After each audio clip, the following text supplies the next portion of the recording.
Tomorrow we take on the Trojans, a team that has not been defeated in 23 games.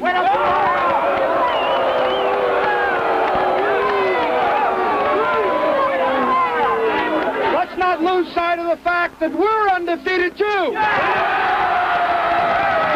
here, the Irish, the football team of Notre Dame, undefeated in 5 games.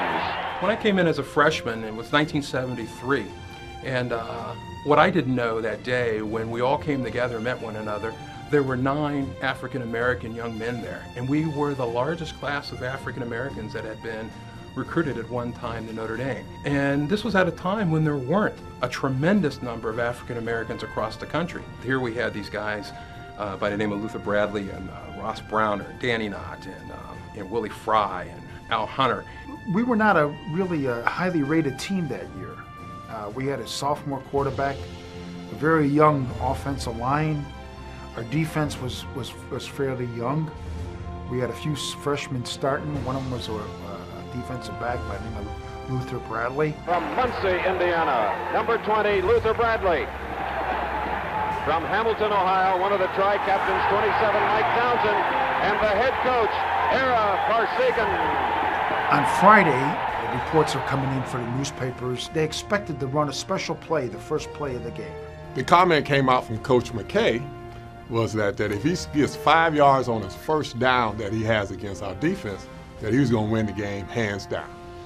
So we had to, on the defensive end, knew that we on the first play of the game, that we had to be solid.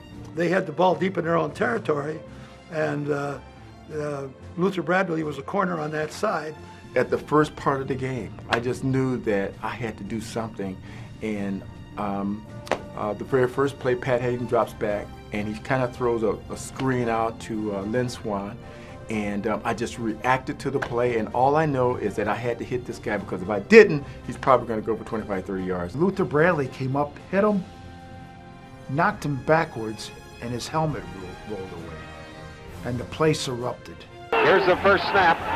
In motion is Lynn Swan, a great receiver, as Hayden fakes a handoff out in the flat. And missing the pass and losing his helmet was Lynn Swan.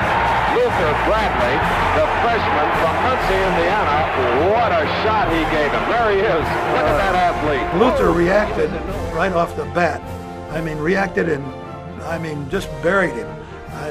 Shook the ball out of him. It was a terrific. And that set the stage for the whole game. It was one of those wow situations. And I knew then we were going to play well. When Luther Bradley really just took almost the helmet off of the great Lynn Swan, we just knew that we were in for a day of reckoning that day.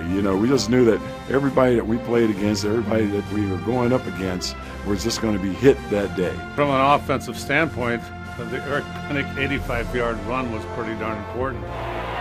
Tom Clements, who scored the Notre Dame touchdown, hands off to Pinnock. Pinnock gets good blocking. Pinnock has a hole. Pinnock in the 40. Pinnock is the fastest man on the field. 85 yards. The great thing is that we went on to win a national championship, and I think that provided the impetus for us to win a national championship.